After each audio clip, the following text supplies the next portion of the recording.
মিডিয়াৰ থ্ৰুদি মই সমূহ কাৰ্বি আংলং তথা অসমবাসী ৰাইজক দুৰ্গা পূজা তথা আমাৰ 29তম জনেল কাৰ্বি ইউথ ফেষ্টিভেলৰ শুভেচ্ছা জনাইছোঁ।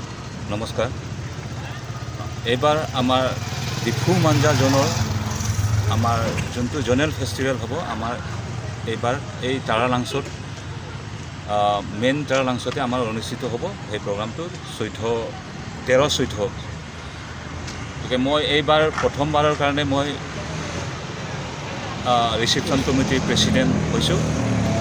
মই ইমান এক্সপিৰিয়েঞ্চ নাই, আগতীয়া তেনেকুৱা প্ৰেছিডেণ্ট হোৱা নাছিলোঁ।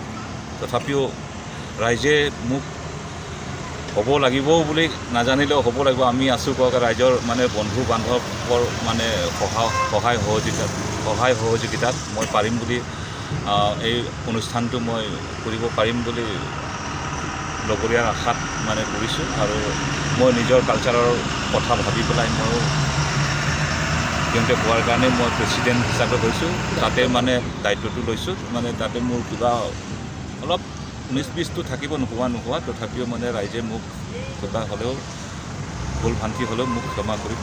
তথাপিও মই যিমান পাৰে বা আমাৰ লগৰীয়া আছে, আমাৰ এফালে ফাইনেন্স ছেক্ৰেটাৰীও আছে, তেওঁলোকে চব সহায় সহযোগিতা আমি এইবাৰো মানে ছাকচেছফুল হ'ব বুলি মই আশা ৰাখিছোঁ।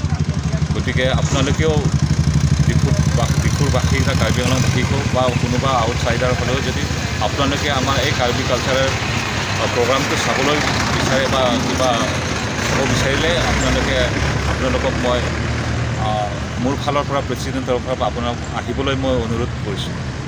নমস্কাৰ।